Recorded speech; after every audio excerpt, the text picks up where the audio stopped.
भगवत गीता अध्याय 7। अनल वायु जल भूमि अरुपंचम गगन महान अहम बुद्धि बल आठ है इसे प्रकृति लो जान। मेरी माया यह प्रबल भव के बीच प्रधान वस्तु जो इसके अंश है जाल उसी को जान। अर्जुन जैसे सूत में गुत्ती मोती होत मुझ में तीमी सारा जगत जानो उत्तम प्रोत। बाहर कुछ मुझसे नहीं रमता में सब ठोर। इस सप्तम अध्याय में कहते हैं चित्चोर। 7वां अध्याय प्रकृति भेद।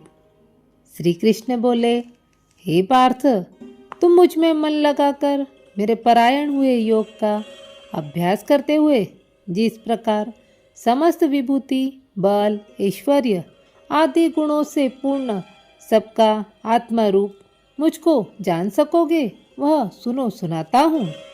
ऐसे मुझको जान लेने पर संसार में कुछ शेष जानने के लिए नहीं रहता, किंतु हजारों मनुष्य में से कोई भी मुझे प्राप्त करने का प्रयत्न करता है और उन प्रयत्न करने वालों में से भी कोई कोई ही मुझे ठीक से जान पाता है। पृथ्वी जल वायु अग्नि और आकाश तथा मंद बुद्धि एवं अहंकार यह 8 प्रकार की मेरी प्रकृति है। इन 8 भेदों वाली प्रकृति को तो अपरा जड़ तथा हे महाभाव इससे दूसरी परा चेतना है जिससे यह संपूर्ण जगत धारण किया जाता है। समझने वाली बात तो यह है कि संपूर्ण भूत प्राणी इन दोनों प्रकृतियों से ही उत्पन्न होने वाले हैं। मैं ही जगत की उत्पत्ति तथा प्रलय का मूल कारण हूँ। हे धनंजय, मेरे अतिरिक्त और कोई भी दूसरा नहीं है। यह समस्त विश्व धागे में माला के मणियों की भांति मुझ में गुथा हुआ है, क्योंकि मैं जल में रस और सूर्य चंद्रमा में प्रकाश, सब वेदों में ओंकार, आकाश में शब्द और समस्त पुरुषों में पुरुषत्व, पृथ्वी में गंध, अग्नि में तेज, संपूर्ण भूत प्राणियों में उनका जीवन और तपस्वियों में तप हूँ। और हे अर्जुन, सब भूत प्राणियों का आदि कारण मुझे ही समझो। मैं बुद्धिमानों की बुद्धि और तेजस्वियों का तेज हूँ।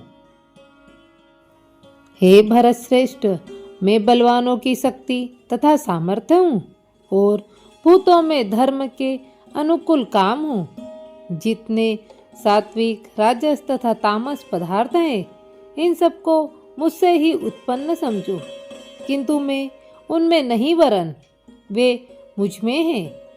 सतोगुण रजोगुण और तमोगुण इन तीनों ही गुणों के भावों से यह समस्त जगत मोहित हो रहा है, क्योंकि इन तीनों ही गुणों से परे मुझ अविनाशी को तत्व से नहीं जानता।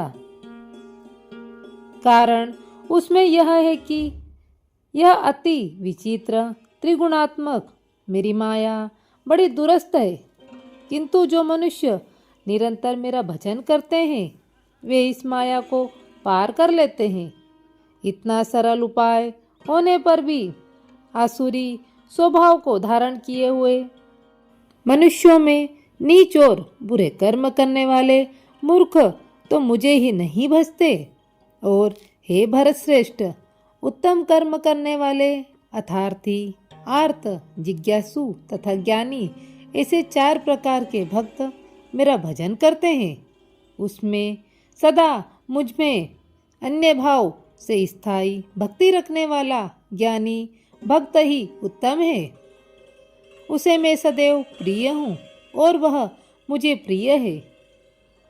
यह सभी समस्त भक्त उदार और अच्छे हैं, किंतु ज्ञानी तो वास्तव में साक्षात मेरा ही रूप है। ऐसा मेरा निश्चित मत है, क्योंकि वह मुझ में ही मन लगाकर मुझे ही सबसे उत्तम गतिमान मेरा ही सहारा ग्रहण किया कर रहता है। बहुत जन्मों के पश्चात ज्ञानी मेरे को ही पा जाता है, वासुदेव के अतिरिक्त और कुछ भी नहीं। ऐसा समझने वाला इस विचार से जो मेरा भजन करता है वह महात्मा पुरुष अत्यंत दुर्लभ है। जो मनुष्य संसार के भोगों के लोभी हैं, वे अपने स्वभाव के अनुकूल उन इच्छाओं से अज्ञान की उपासना करते हैं। हे अर्जुन, जो पुरुष श्रद्धा पूर्वक जिस जिस देवता का पूजन करना चाहते हैं, उन भक्तों की उसी देवता निमित्त श्रद्धा को मैं दृढ़ कर देता हूँ। उस श्रद्धा से युक्त हो उस देवता की उपासना करने से मेरे द्वारा ही रचित इच्छित भोग पदार्थ उसे प्राप्त होते हैं। देवताओं को पूजने वाले देवताओं को और मेरे भक्त जैसे भी हो अंत में मुझे प्राप्त होते हैं। मंदबुद्धि लोग अविनाशी सबसे उत्तम अजन्मा जानते हुए भी मुझ परमात्मा को मनुष्य की भांति जन्म लेने वाला केवल देहधारी ही मानते हैं। मैं भी अपने योग माया से ढका रहकर सबके लिए प्रत्यक्ष नहीं होता। इसी प्रकार अज्ञानी पुरुष जन्म न लेने वाले मनुष्य मुझे अविनाशी ईश्वर को नहीं जान पाते। तथा हे अर्जुन, मैं भूत बीत गया, भविष्य आगे आने वाला और वर्तमान अब है उन सब प्राणियों को जानता हूँ, किंतु मुझे कोई नहीं जानता। हे पार्थ, हे परंतप, इच्छा और द्वेष ईर्षा से उत्पन्न होने वाले सुख दुख आदि द्वंद्वों के मोह से संसार के समस्त प्राणी अज्ञानता को प्राप्त हो रहे हैं। परंतु पुण्य कार्य शुभ वृत्ति और शुभ विचारों से जिन मनुष्यों के पाप नष्ट हो चुके हैं, वे पुरुष राग द्वेष आदि द्वंद्व के मोह से मुक्त होकर दृढ़तापूर्वक सब प्रकार से मेरी ही उपासना करते हैं। जो मेरी शरण लेकर जन्म लेने और मरने से छुटकारा पाने का यत्न करते हैं, वे पुरुष ब्रह्मा को, संपूर्ण आत्मज्ञान को और संपूर्ण कर्म को जानते हैं। और जो पुरुष अति भूत, अति देव तथा अति यज्ञ सहित सबका आत्मरूप सब में व्यापक मुझे ही जान लेते हैं, वे ध्यान निष्ठ युक्त चित्त वाले बड़भागी पुरुष अंतकाल मरण समय में मुझको ही जानते हैं और मुझको ही प्राप्त करते हैं।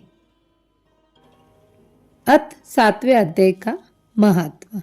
नारायण जी बोले, हे लक्ष्मी, अब 7वें अध्याय का महत्व सुनो। पटेल नामक नगरी में शंकुकर्ण नामी एक व्यापारी रहता था। एक बार वह अन्य व्यापारियों के साथ व्यापार करने गया। रास्ते में उसे एक सर्प ने काट लिया और वह मर गया। अन्य व्यापारियों ने उसका दाह कर्म किया और वापस लौटकर उन्होंने उसका द्रव्य उसके पुत्र को दे दिया और गति कराने को कहा। उसके पुत्र ने नारायणी बलि आदि कर्म करा के अपने पिता का धन आपस में बांट लिया। छोटे पुत्र ने व्यापारियों से कहा कि मुझे वह स्थान दिखाओ जहां मेरे पिता को सर्प ने काटा था, मैं उसे मारूंगा। व्यापारियों ने वह स्थान उसे जाकर दिखलाया तो वहां एक बाबी थी। वह कुदाल से उस बाबी को खोदने लगा तो एक सर्प निकला और बोला, मेरा घर क्यों खोदता है? बालक बोला, जिसने मेरे पिता को मारा है मैं उसे मारूंगा। सर्प बोला, मैं तेरा पिता हूँ। अपने पिछले जन्म के कर्मों के कारण सर्प योनि में पड़ा हूँ। यदि मेरी गति करानी है तो किसी गीता पाठी ब्राह्मण की सेवा कर, उसके आशीर्वाद से मेरा उद्धार होगा। पुत्र ने लौटकर के सभी गीता पाठी ब्राह्मणों को बुलवाकर गीता जी के 7वें अध्याय का पाठ कराया और भोजन कराया। ब्राह्मणों ने आशीर्वाद दिया। तब शंकुकर्ण विमान पर चढ़कर अपने पुत्र को धन्य धन्य करता हुआ बैकुंठ को प्राप्त हुआ। नारायण जी बोले, हे लक्ष्मी, यह तुमने 7वें अध्याय का महत्व सुना है।